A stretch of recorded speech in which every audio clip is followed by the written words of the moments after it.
Oh, right, yeah. I forgot to ask, what's your preferred language? Python. Python's good? Yeah, this version of Python's good. The Perfect. All right. 3.1 or whatever. Well, we'll just get started then. I mean, there's no need to dilly dally. So, welcome to the stream. Let's just get to the mock interview part right away. I'm not sure how many of these you've seen. They're going to be an hour long. Typically speaking, we'll be given 45 to 50 minutes or so on the implementation. We're just skip right to that. All right, and we'll save 10 minutes at the end or so for questions, feedback, etc. All right, how's that sound? Okay. Yeah, that sounds good. Okay, so the question that we're going to be tackling today is about it's a problem called number of islands. All right, so you'll be basically counting the number of islands in this imaginary structure that we're going to be given. Okay, so your input is going to be a 2D list. All right, and it's a 2D list of booleans. Of It's a, Booleans? yes, it's a matrix of booleans. That's right. Yes, and so 0 signifies water, and 1 signifies land.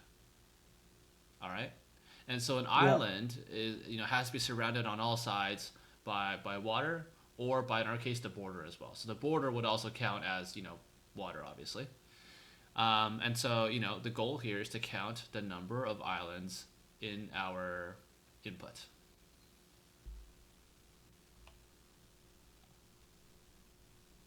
Okay. Um, are there like any time constraints or like space complexity or time complexity constraints I should consider? I wouldn't say constraints, but I would like you to optimize for time over space.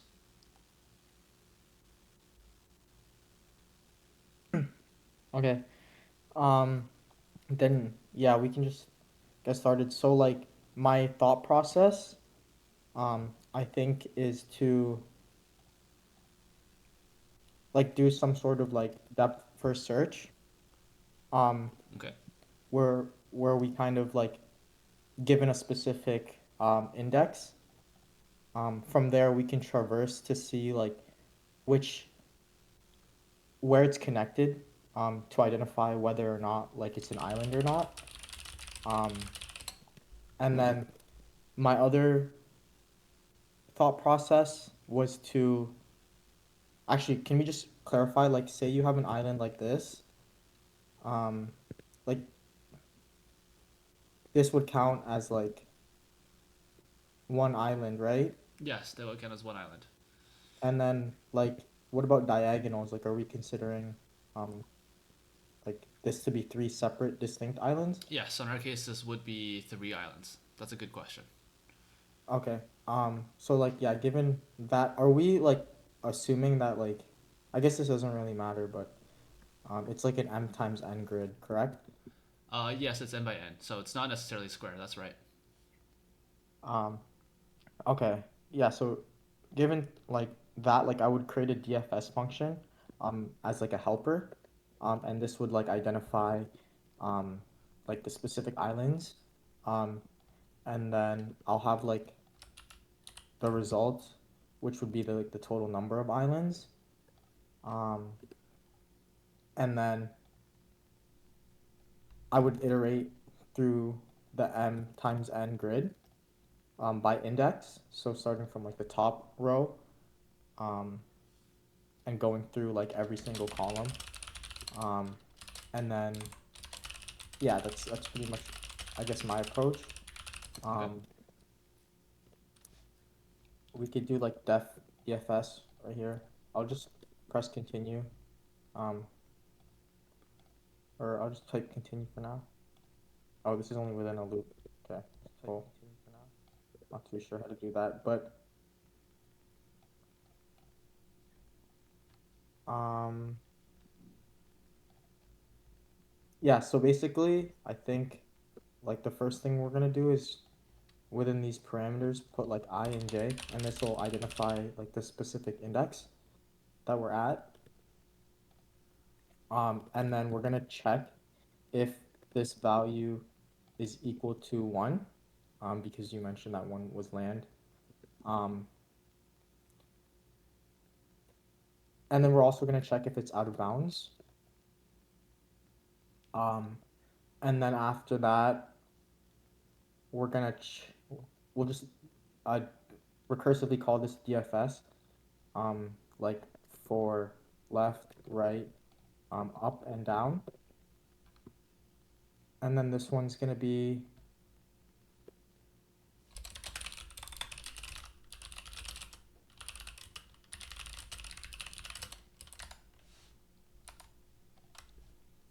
sorry. So like once we understand that this is an island, like this specific index is equal to one, we'll change this to zero. So that like we don't have to iterate through it again. And then yeah, so I'll just do that. So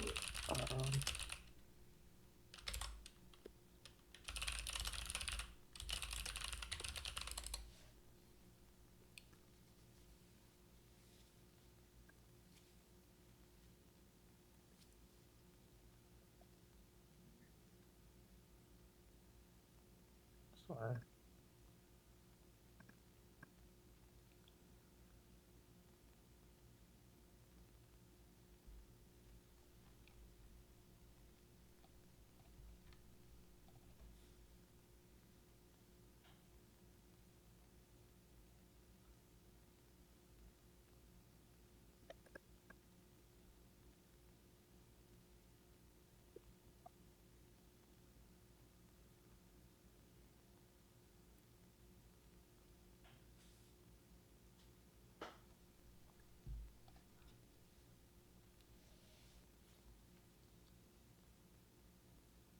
Yeah, so here I just figure out the length of each side and then initialize a variable function called res. I'm gonna skip over the DFS function for now, um, and then I'm just gonna do like this for loop to iterate through it. Guess we can also just use I.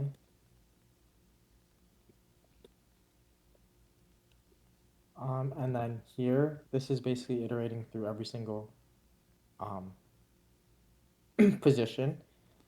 If like grid I, j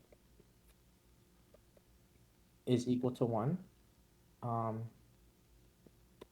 we'll basically turn res plus equal to 1, and then we'll call our function for that specific position, and then we'll return res. And so that part, I think, should be good. Um, Here we'll check if it's like in between bounds. So if I is less than 0, or j is less than 0, or I is greater than, I think this is greater or equal, yeah, greater than or equal to m, or j is greater or equal to n, or this will, yeah, so these set of if statements just check whether or not our specific position is going to be out of bounds. And the reason we have to do that is because we're going to be traversing through every single position if it is a 1. And so, yeah, we still have to make sure that it's like in bounds. Um, Yep. and then instead of checking whether or not the value is 1, we're going to check if the value is 0. Um, and then we can just instantly break from that call. So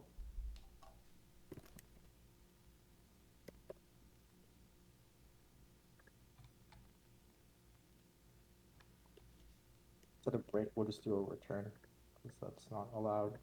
Um, and so, yeah, so given these if statements, we are guaranteed to know that this specific value is not water.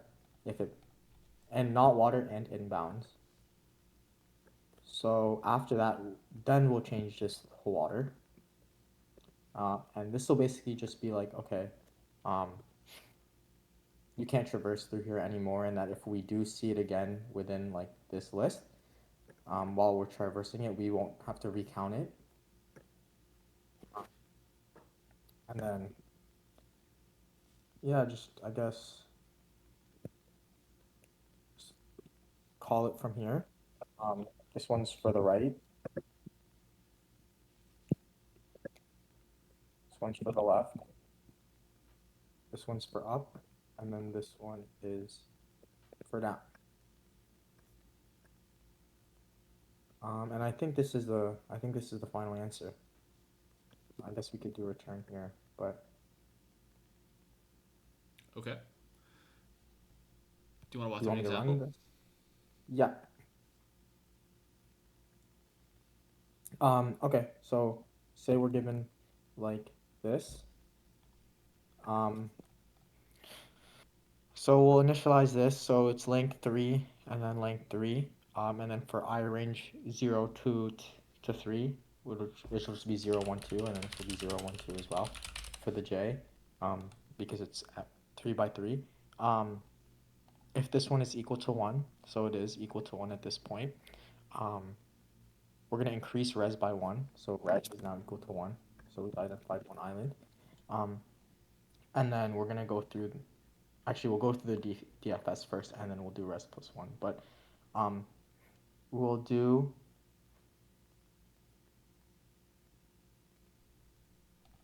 so I is not less than 0, it's not less, j is not less than 0, I is not greater than m, j is not greater than n, and it is not 0, so now we change this into 0. We go through the DFS on each side.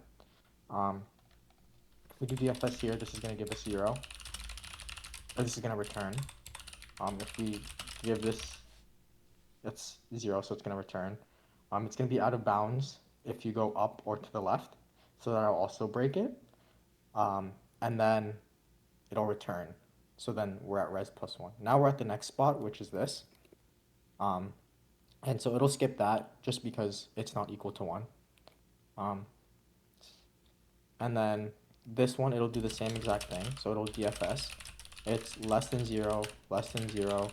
It's not greater or equal to m. It's not greater or equal to n. And it's not 0. So we'll change that into 0. So again, it'll be like this. And then it'll return through DFS. Um, this will still, like, it'll still check for this. Understand that it's not, like, all the positions are not equal to 1 or is in bounds. And so it'll turn res into 2. Um, and then after that, same exact thing. Here's the 0. Um, it won't execute.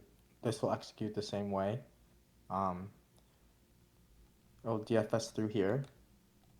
It's not less than 0, it's not less than 0, it's not greater or equal to m or n, and it is 1, so it'll skip this if statement. Changes it into 0, DFS is through it. There's nothing surrounding it, and there's no ones around it either, so it'll just turn that into 0. And then after that, it'll turn the result up to 3. And then basically from here on, this will be 0, this will be 0, this will be 0. So within this nested for loop, it won't execute. And then as a result, it'll just return res because we iterated through everything. So what's the result in our case? For this, it would be 3. Okay. So, yeah. All right. So what's the time and space of this implementation? Um, so the time complexity of this would be,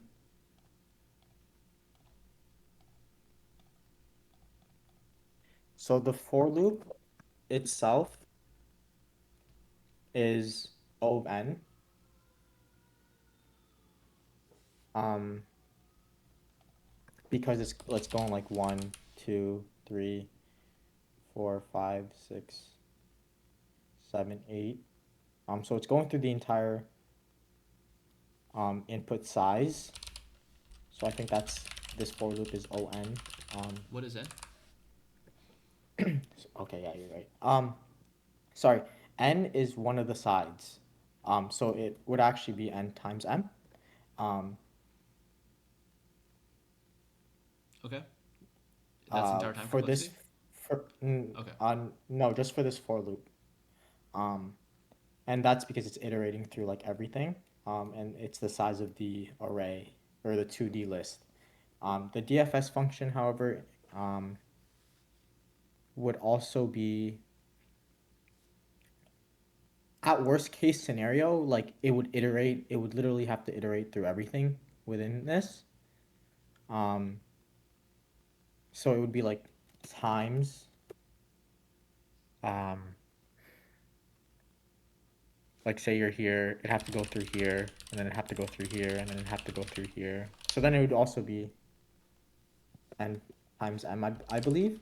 Um, and so I think this is the complexity of it, but I'm not too sure. Okay. And the space? The space would be, um, like since we're not making anything, um, it would just be constant, I think. Just because like we're really only initializing the res, and then like using that as a tracker. So that's like the new data allocation. So I think it's just O of one. Okay. Um, well, allocating data, like you can allocate data without like calling new variables, right? Like you can also allocate data through other means. So Um, it's so it's, yeah, so the you're reason you think it's O1 space because you aren't allocating data is that just a reason? um well, I'm just thinking like the output's gonna be the same regardless. Like we're just returning res and we're just using res as like a counter, Yeah. and that there's no new memory allocation. That's what I think. How about these calls over here? Where are you at? Oh, yeah. I got no idea. I honestly think like, I just refer to this as like the time complexity, but Okay. um, Okay. Sounds good. that is that like I don't know. All right. So now let's say that we don't want you to mutate the input, right? Let's say like I don't want my consuming functions to be modifying my input. How would you handle that in this case? Sorry, can you repeat that question? No worries. I don't want you to change grid. Yep.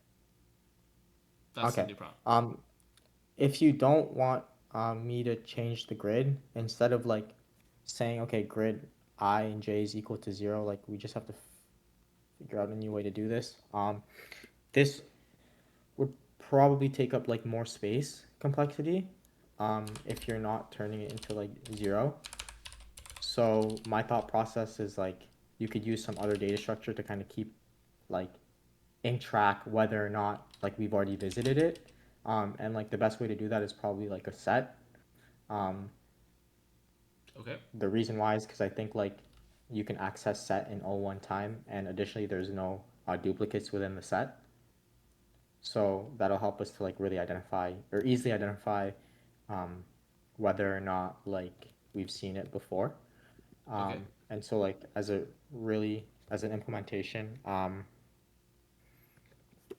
like you could do visited is equal to set, um, and then instead of saying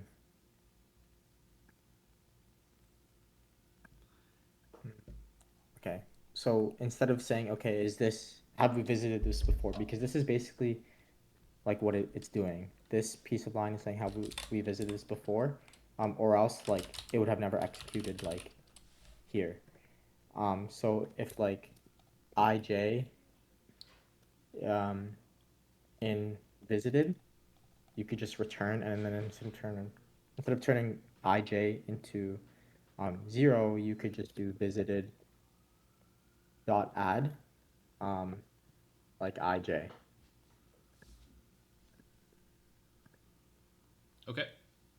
And so what would this change in time complexity or space complexity at all?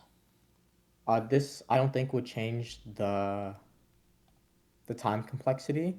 Um, yeah, just because it's like already like the lookup time I think within a set is already like fast. So it would be the same as like knowing the index of an array. Um, so the time complexity wouldn't change, but the space complexity would definitely change. Just because we're adding like this new set, which is like visited, and we're creating this new set, and we're kind of allocating like new memory into this visited, and the visited would be the size of like n times m, which would like at worst case scenario, this set would literally have every single element within the array or within the 2D Yep. list. Yep. Okay. Okay. So the time would remain the same and the space would get worse. Is the Y- conclusion here? Yeah. Okay. All right. Sounds good. Um, now the next follow up is going to be a bit more involved. So I'm going to set this up for you. So you now have a function which can count the number of islands in a grid without modifying the grid. Okay? Hmm. So let's assume that it works correctly. For the next question, we're going to be using this function for a bigger problem. So this problem is essentially the same. I'm going to give you a grid, to count the number of islands, but I'm also able to add land or water. Okay, so here is how this is going to look like. Okay, so if I just help you out here, so you are to write me a class. Okay, and you can do what you need here. Okay, it needs to have a constructor in which this one I will pass you a grid like you have above. Okay, and you need to also support a function add land, add ij, add water, add ij. Oops. Hmm. Okay, and then at any point, I can call count islands. Okay, so Okay. I want you to write me a class that can support add land, add water, and at any point, I can also call count islands. Okay. Um, are there any like constraints that I should be considering with this Uh, question? don't worry about the constraints. Okay. Um,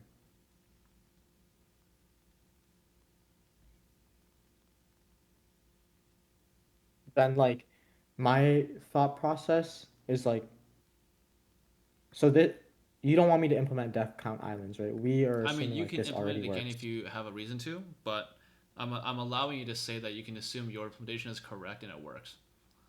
Okay, so then I'm gonna skip out on the def count islands for now. Sure. And then like I'll work on the initialization for the constructor and then the add land and then add water. So like my initial thought process is that like if you're creating a constructor and like you're inputting a grid into it, like that object needs to have like its own grid that belongs to it.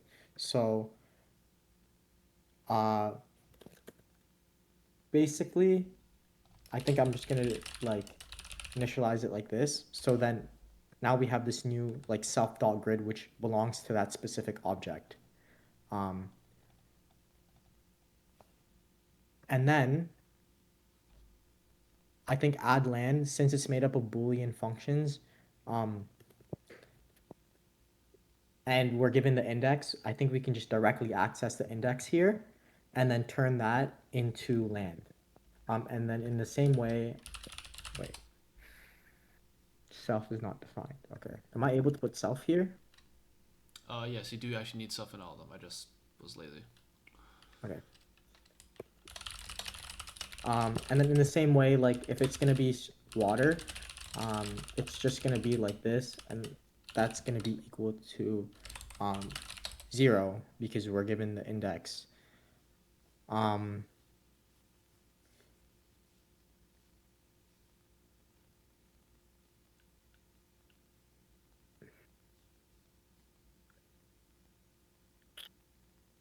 and then yeah, I would just keep the count islands the same. Um,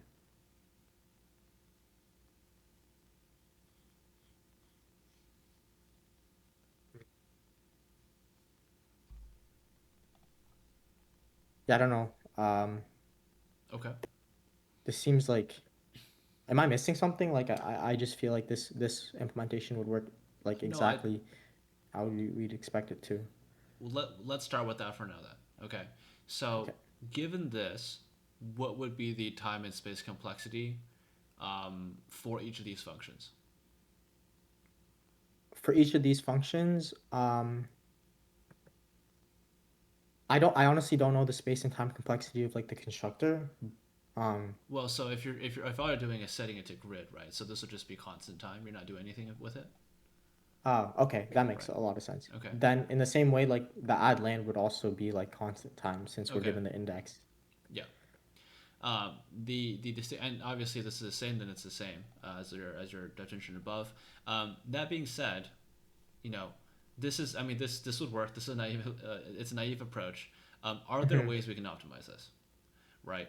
And the intuition here is, well, if we only change the grid by a bit, you can imagine, for example, we can initiate the grid, we call the count islands, that's the same Hmm. complexity as before. But if we just add one piece of land and then call count islands, it, you know, intuitively it shouldn't take as long, Hmm. right? Like it's almost the same. So Yeah. for this what I'll do is I'll remove the add water. That part will add confusion. So that's not a requirement anymore. We will not be able to add water, but we can add land. Okay. Hmm. So using your current idea of the implementation for count islands, what do you think you can change to leverage the fact that adding land isn't that big of a difference? Okay. Um, I think I kind of get like what you're trying to get at. Um, like I guess if you could help me to clarify the question a little bit more, Sure, yeah. like So, if we look or at if your. this, Go ahead. sorry, go ahead. No, no, you go. Um, I'm just wondering um like if your thought process had me as count islands to be like constant time. Um, I and mean, then like we fit we fit the count islands, like we fit this implementation of count islands like somewhere else. Like for example, like if you had like self like number of islands here, right? And then this okay. would just return self number of islands. Sure, yeah. I mean, that's pretty creative. That wasn't what I was getting at. What I'm getting at is if we have this input, right, and then we call something like, as land counter equals, and well, so I won't call that in obviously. Um, oops. The big thing here is, you know, at this point, yes, you could count the number of islands at the init. That's fine. It doesn't really matter. But the thing is, Hmm. is that if I were to, somewhere down the line, right, I do, let's say, island counter dot add land, and then just say for our case above, let's say add land at here, which is 2 2, right? So 2 2. Hmm. When I do this, from your perspective, when you're processing this request, you should be able to know that these guys didn't change, Hmm. right? Like these rows were not affected at all. Yep, that's And true. so, afterwards, if I were to call, island counter dot count islands, oops. You should like this should be faster to process. And optimistically Okay. speaking, if this was an in by in grid, you can imagine like a very large grid, and you only change Hmm. one value, it should take relatively constant time to process Okay. because it wouldn't have Um, affected any other rows or columns. yeah.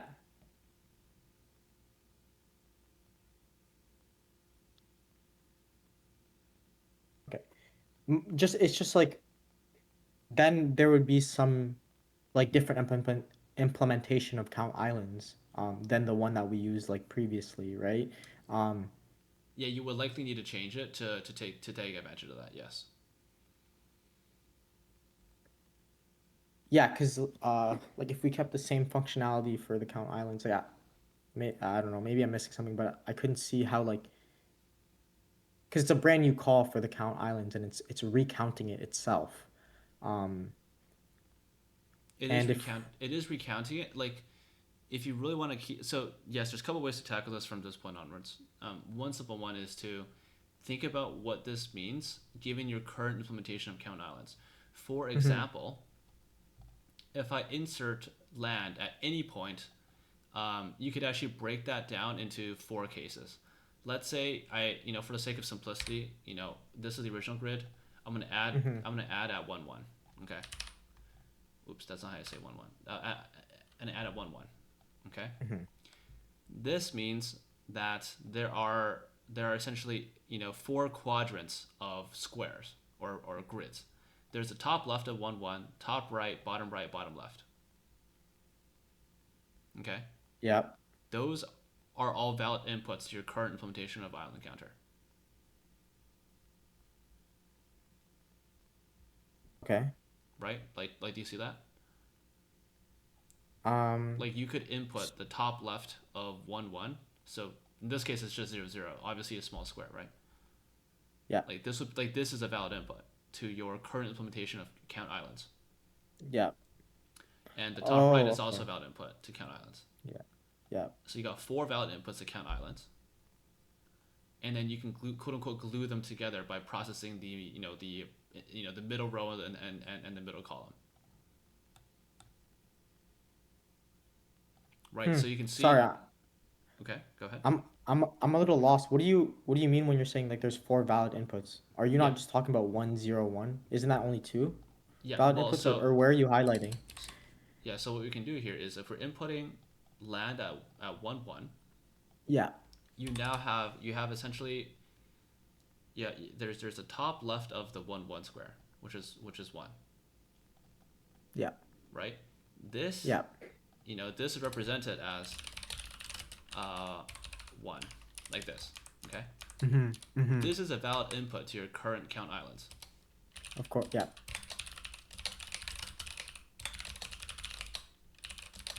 right? Yes. This is a valid input, and you can do this. Uh, well, I won't do it that way. You can do it 4 times, right? Top right, bottom left, bottom right. Mm-hmm. Okay, well, obviously, you change the variable names, but you can do it 4 times. Okay, now to now you can't do it naively like this because you got to glue the top side together. So, for example, this might double count, so you can't just like add these together. So this might double count. So you need to look at the middle one, the one between the top right and the top left. There's going to be one column above it that you might need to use to, for example, join this together. For example, if this was 1, this returned 1, this returned 1, and you can't just add it together because then you get 2. Right? 2 is wrong. Yeah. This Even is though answer it's is 1. one. Right? So you Okay. would need to process these two together, and likewise, you would need to process, 1 x and y together when you calculate that. Uh Right? huh. So, well, what's the benefit of this? Why am I telling you to break it down in this case? Well, you're breaking it down because this time complexity is quadratically better than if you just passed in a 3 by 3 matrix into your count islands.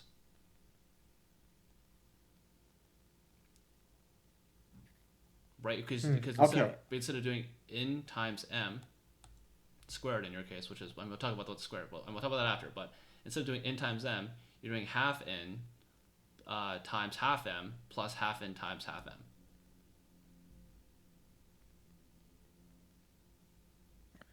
Okay. So like, are we basic like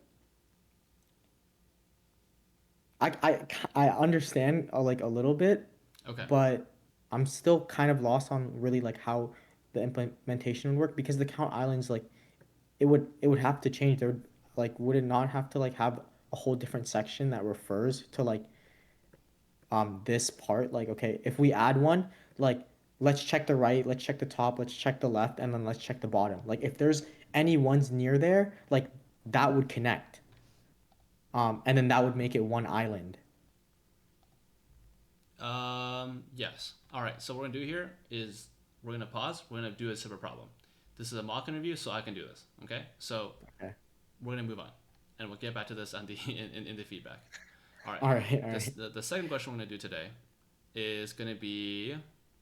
I had this one prepared, but I closed it. Sorry.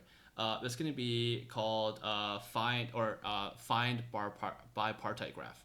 Do you know what a bipartite graph is? No, I don't.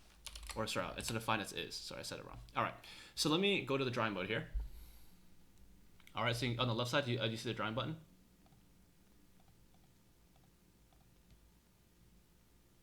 I'm assuming you see it. Question. I see it. Sorry, Okay, so I see it. so you can see me, right? I'm drawing here. Yeah. Okay, great. Okay, so a graph is bipartite if you can. So let me just draw just a random graph here, just to keep it simple. Let's do this. And by the way, these are undirected graphs. Okay, undirected graphs. Okay, Okay. so So does that mean they can go both ways? yeah, so the edges can go both ways. Yeah. Yeah. So the definition of a bipartite is if you can, however you want, partition the nodes into two sets. Okay. Mm-hmm. So let's say this is my graph, and I want to make a set. I'll make this pink, and I'll make this one green, and all nodes must be in a set. You like so you can't have like any like missing nodes or anything. Okay. Okay. So if you can if you can somehow invent two sets to put the nodes into, and there are Mm-hmm. no edges within nodes of a set, then the graph is bipartite. Okay. In other What do words, you all do you edges refer? must be connecting nodes between the two sets. So you see how this Okay. edge is valid because it's connecting nodes between two sets. This edge is valid, and this edge is not valid. So this graph is not bipartite. And if you just look at it for a bit longer, you can prove to yourself there's no way to make this graph bipartite, no matter what two sets you pick. You can pick this set and this set. It doesn't matter. There will always be an edge that is invalid. So this graph is So not the bipartite. sets like can't connect to each other? No, so the sets are disjoint. So you cannot have sets like this, for example, and you cannot have sets like this. So all nodes must be part of a set, and the sets cannot overlap. So it is perfectly split. But they don't have to have the same number. You can have any number of them in each one. You just can't have nodes that are not in the set. Okay, can you give me an example of one that is Sure. that? Oh, Okay. sorry, I'm going to do this. This graph is bipartite because there does not exist an edge that connects two nodes in the same set. Okay.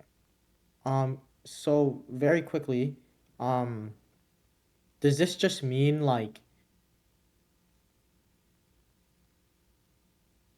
mm, there's no connected like there's no loop within these bidirected nodes. If there is a loop, like you would return false, Yep. If right? there is a loop, you would return. I mean, that's one way to think about it. Are you? Is that a guess, or do you have a like? Is that a guess, or do you I'm have? Well, here's a, it depends. How you define loop, I'm because just like like, do you mean clarifying loop as in for like this, or do you mean loop as in like this? um well they're bidirectional, right? So the Yeah. first one Yeah, I'm wouldn't just even clarifying because loop, like if you mean this loop, yes, it is possible to be valid, right? So what you can do, you can have a graph like this, and I define this to be a set, and this to be the other set. oh okay. So I mean, okay, if you mean this is a loop, then no, I'm sorry, yeah. So this is not valid. I mean, I'm sorry, Then this like a is a valid bipartite graph. So I mean, your theory is not valid. okay. That would it like what about like a how about like I'm just thinking, yeah, like that would be one case, which would Okay. be like the three nodes um, Yeah. that are like connected all each other within each other like through a triangle. Um, Mm-hmm. but then does that like directly transfer to like because this is four nodes that are connected. So I'm thinking Right. maybe there's like a pattern there, where like three of them might not be possible, four might be possible, but like maybe five that's within a set might not be possible. Or Right. Right. I mean the right like the key thing here is right is you are to determine if a graph is bipartite, and the way I've framed it so far is to tell you, hey, if you can somehow produce the two sets, right? If you can mm-hmm. produce the two sets, then you can guarantee that it is bipartite. And that one I can't say like that's not a trick. That is true. However, that might not be the easiest way. Excuse me. That might not be the easiest way to implement a solution to check it, right? So this is just for you to conceptually understand, right? Um, do you have any intuition about how you might approach this? Um, like, I'm thinking like the specific data structure that I'd probably use is um a hash map. Okay. And then like since we have a hash map, we're able to like know which nodes point to what specific other nodes. So if like the top left one was like A, top right was B, bottom left was C and D, Okay. like A would be connected to B, and then it would also be connected to D. Um, I don't specifically have intuition about like how I could even like identify the sets, but as of right now, this is like what I'm thinking. And then like maybe like I'll end up seeing it if Okay. Okay. if I Yeah. map it out like this. Here's something, right? So first of all, it's good to label the nodes. That's a good thing to do. What Hmm. if we, remember the definition? There's always going to be a set that a node belongs to, right? A node can't not be in a set, Hmm. right? And which of the two sets it belongs in is just a social construct. It doesn't matter. It doesn't care. This is something we're imposing onto the graph to Yeah. to check a property of the graph, right? And so, what if we just say, I'll use blue. What if we just start at A, right? With a loss of generality, we start at A, and we say, all right, A, you are in set one. I just decided, Hmm. right? I decided you're in set one, right? Nothing wrong with that. And There's then, nothing well, wrong what with does that that. mean about B? Um, B's allowed to be, or B's not allowed to be in that set. Correct. D's not allowed to be in that set either. Correct. So B and D are both in set two. Hmm. And what does it say about C? C's not allowed to be in set B or D, So it's not allowed to or be in in that set same two, set. so it must be Yeah, in sorry. set one. Okay, that makes a lot more sense. All right. What if there's an edge over here, right? So now you have edge over here. So what does this say? It's since it's not allowed to be like in set one and it's not allowed to be in set two, it'll probably like you'd probably just return false, since it's Yep. not allowed to be in like And how do you those know two it's not sets. allowed to be in set one and two? Um, like, well, you probably just check through like this. This is what like I was thinking. Like using the hash map as a way to check whether or not like um But how are you it's checking that? next one. So say we're at C and then A also connects to C. Okay. Um, like you'd and C's pointing to A, D, and B. Maybe like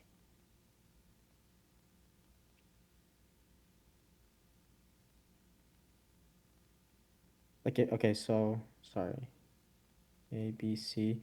Um, like you'd go through A, and then like I'm thinking you go through A, check if B and D are in either sets. And if like that's not true, like put that into A, and then maybe like B, um, like we know that it's in set A. We know that A is in set one, and then we know that C is no doesn't currently belong to a set. So then you do like B, and then C.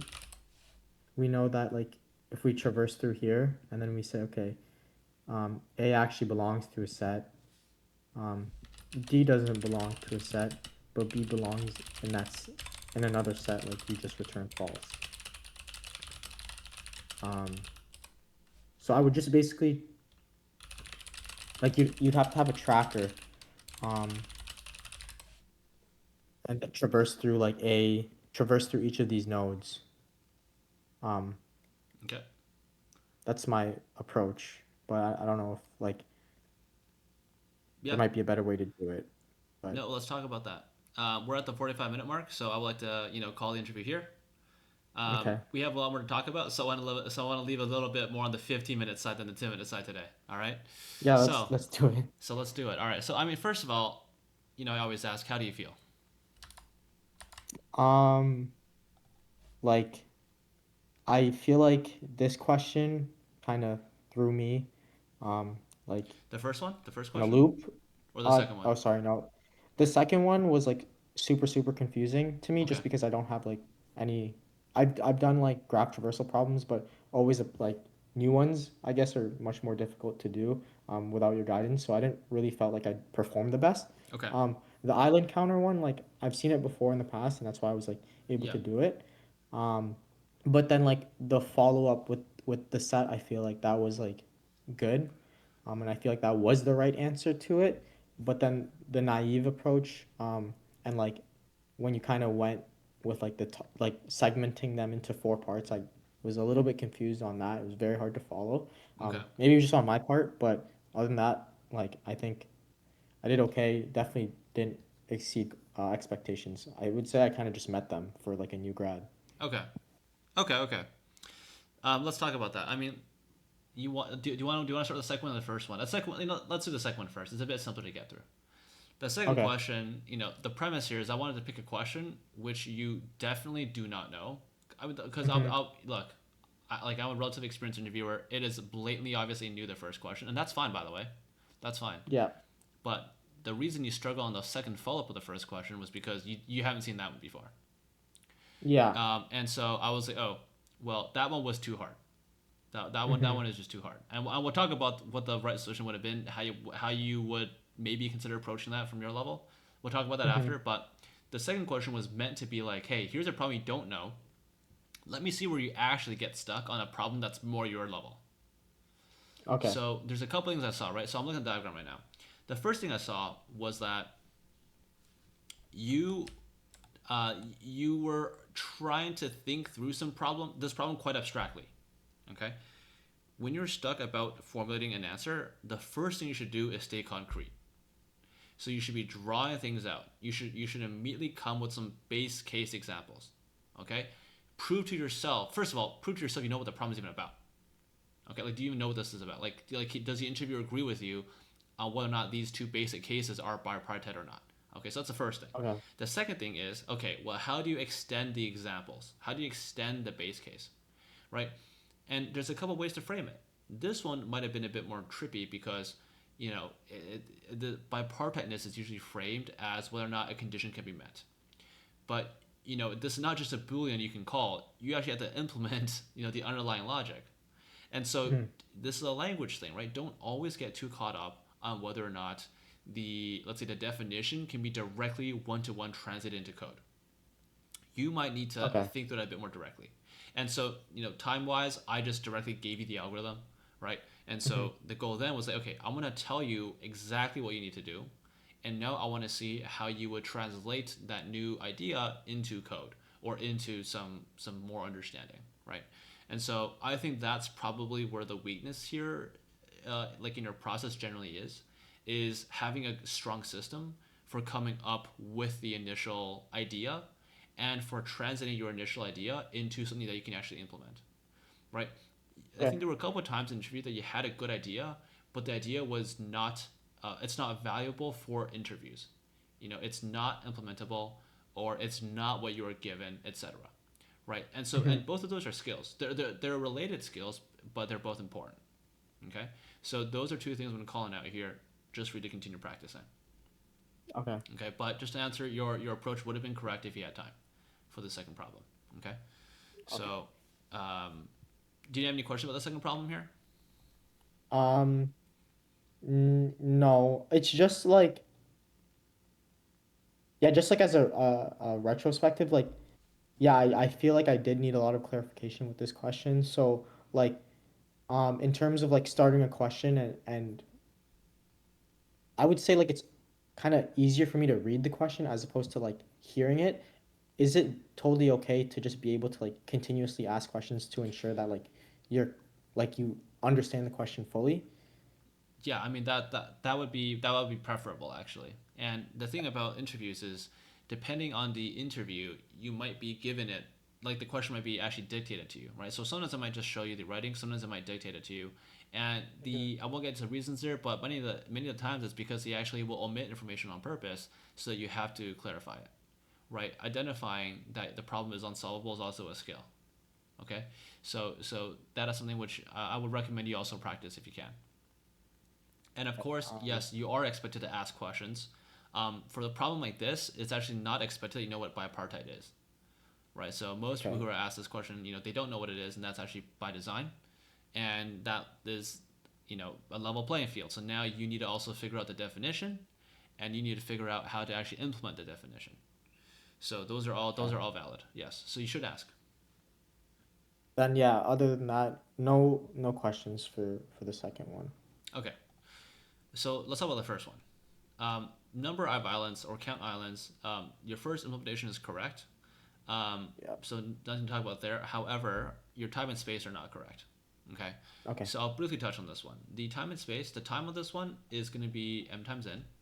And the reason is because you will never visit a cell more than once. Yeah. You're right. Okay. Now, this problem oftentimes trips people up because if you just naively consider the two functions, like this one and this one separately, Mm-hmm. you'll get yourself into a little mix, right? Because this is m times n, and then for each m times n, you're doing a DFS, Mm-hmm. right? So it feels like you're tripping things up. But this is why it's important to understand the actual underlying data, right? Yeah. That approaching it from n times n nested with a DFS is one way to think about it. Another way to think about it is that you will visit every cell exactly once, or sometimes you might visit every cell exactly twice, depending on your visited check, right? And so Mm-hmm. that is actually a stronger argument for the correct time complexity. Does that make sense? Yeah. Yeah. That Okay. makes sense. All right. So you can go brush up on that. Now the space complexity here, your original one is also wrong. Mm-hmm. You said it was a constant time space. Um, the reason that's wrong is because when you make a recursive call, you add the call stack. Okay. So when you Okay. involve the call stack, that is memory which has to be stored by your algorithm. Yeah. So in your DFS, the worst case is that all islands are one, and so your worst case time complexity is also n times n. Okay. Okay. Yeah, I think I just thought of it about it as like the res, and I didn't consider like the call stack. Um, yeah, I just didn't Yep, consider yeah, that. you got it. The thing with the call stack is that you got to consider it, right? Okay. There's no free lunch. For example, if I asked you to implement DFS iteratively with a Mm-hmm. stack instead of recursively, right? Okay. Yeah. It would then be obvious that it would be m times n roughly, Yeah. right? Yeah. Well, with recursion, you don't get a free lunch, so it's still m times n. It's Mm-hmm. just that you don't declare it instead. It's just implicit stack. Okay. Okay. All right. Makes sense. So whatever. Let's move on. Like that's not important. Now, the second part. This is a I would not say this is a common follow up, but this is a difficult follow up. Okay. Mm-hmm. And I mean like the dynamic problem. So this is a class of problem called query problems, where the underlying data that you're asked to perform an algorithm over can change. Mm-hmm. Okay. The optimal solution for this problem is using a union find. Okay. Are you Mm-hmm. familiar with the union find? Like I know what a union is, but I don't know what a union find is. It's Okay. just like Do you know when what a two disjoint? sets. Maybe where you're from is called a disjoint set. Have you heard of that? Yeah, they don't belong. Like there's nothing that in the middle that matches up. Okay. So yeah. Not quite. I'm gonna have you look that up after. Okay. So union find disjoint set. Go search it up after. Okay. So Okay. now it's obvious the moment you start talking that okay that wasn't something which is in your toolbox. Totally fine, Mm-hmm. right? So oftentimes when interviewers are asking questions that are like not this question but questions like this, they know the optimal solution. And oftentimes for problems like this, it is the only optimal solution and it is very obvious. Okay? And so what that means is if you don't read the question, you go like, oh, this is union find, blah, blah, blah, then you don't know it. And that's okay. So then the interviewer is changing gears. They're saying, all right, okay, so if we're not using union find, here's a more approachable solution, which I think is acceptable. Okay? So what is the actual thing going on here? Now, again, I won't get into union find. It's a bit of a mouthful to explain here, so you can go and search it up after, like I said. But the approachable solution was one I outlined here, which for a 3x3 grid doesn't sound very useful, but you have to kind of imagine, right? Why is it useful? So I alluded to this briefly. It's useful because you believe your current algorithm to be n times m squared. Yep. Okay, and so if you can have n and you can have m, that is, that's a like just an insanely large improvement. It's a 4x improvement on the spot, basically, Mm-hmm. right?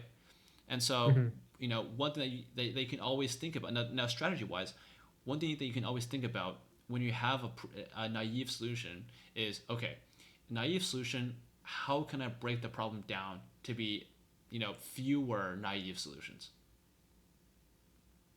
right? If you can break the problem down to be fewer naive solutions, then quite simply, you get a relatively free improvement, right? So that's Yeah. one way to think about it. It's not like, okay, well, I can't think of the optimal solution, or no, I don't think this is a big improvement. Well, what can you think of, right? It's strategy wise, it's never good to just sit there for too long thinking about something and not have something to show for it, right? So if you can just at least keep the gears turning and come up with something that is an improvement, that's good to kind of at least vocalize. Now, on the other hand, if you believe you're thinking about something and you think you're close to getting to somewhere that's actually quite a big improvement, like let's say asymptotic improvement, then you should also say that as well, right? Like, what is it about your a naive algorithm that's not appropriate? What do you think you can change about it? How does this new problem fit in, Okay. right? But if you're not getting there, that's okay. Voice any naive improvements you can think of, and get the buy-in from the interviewer, right? Ask them to comment in, ask them to chime in, see what they think, see if they can help, right? What you don't want to do is you want to sit there and just get stuck, even if it's a Yeah. hard problem, right? This is a hard problem. I know it is a hard problem, right? The goal here isn't that I want you to find the optimal solution. That is obviously not in this ballpark here, right? But what I want you to do is I want you to be able to walk me through your thoughts about why your naive solution won't do well or why it might do well, right? And how you might be able to use some sub problems, how you might do some pre-computing, anything like that, anything of that sort, Okay. right? So just keep that in mind. That is something which it's not like all or nothing. It's not all or Mm-hmm. nothing. There's a middle ground there. Okay. So you're basically saying like if I do get stuck, I'm able to like still talk throughout like my initial approach and talk about like why it could possibly work, and then I'll and obviously like include like the reasons why it couldn't work as well, and then ask the interviewer to just chime in. Yeah, I mean, look, yeah, exactly. Because here's the thing, right? Is let's say you can't think of anything, Yeah. right? Then you're cooked anyways.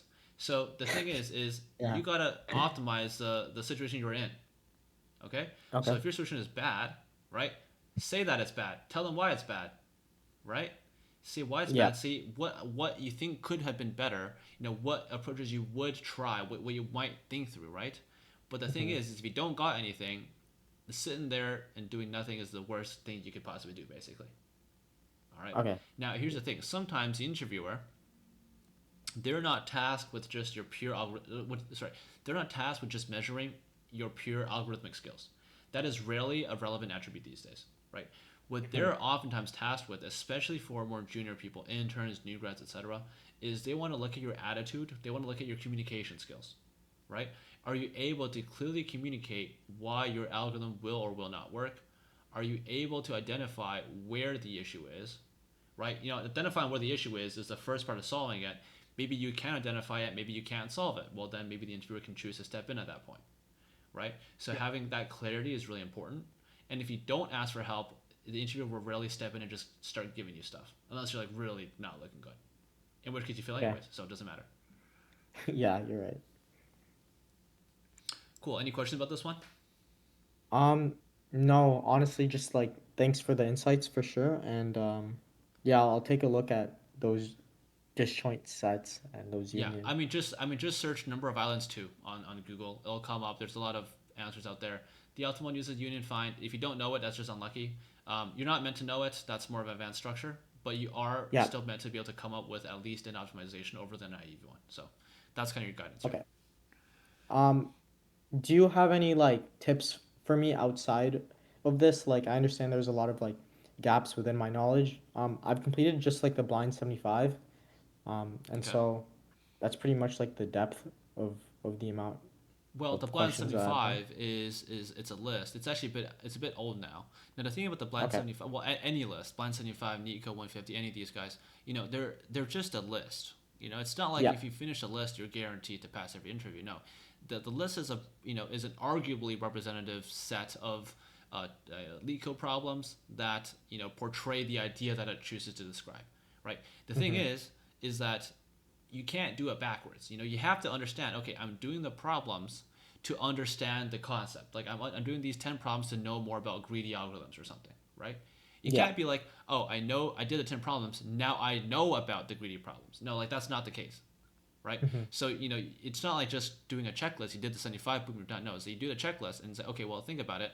Where was I strong? Where was I weak? Hey, was I too slow on these ones, right? That's the thing. It's not like just finishing it. Were you too slow, right? So Was you I got to too be, slow? well, depends on the exact goal of the interviewer. So Okay. if they were looking for communication skills, they probably would have let you sit on the second problem a bit more. I mean, Mm-hmm. the second follow up the first question a bit more, and they wouldn't have tried to do a second problem because it's a mock interview. I don't care about your solution; it's not going to be correct anyways. So I just wanted to get another problem to check your understanding. So Okay. today's interview is not really about pacing. The pacing is not relevant for today's interview.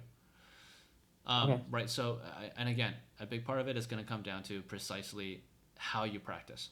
So Yeah. don't treat it as a checklist. You should treat it much more like a proxy for the topic. And so if you do the 10 problems or whatever, and you're still not there yet, you're not confident, you're not fast, then you got to find more problems. Yeah. So just because you did blind 75, whatever, doesn't mean that you know what's going on. Okay. That makes sense.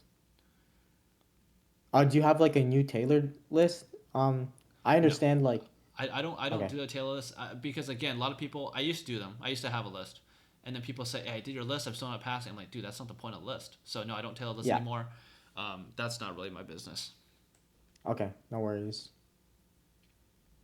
All right. Um, If you don't have any other last minute questions, we'll call it here for you. yeah, I don't have any more. Do you have like a note, a bunch of these notes that I you might have have some of the taken? notes. I'll send you the Okay. notes after, but I don't have any notes for the second problem. Okay.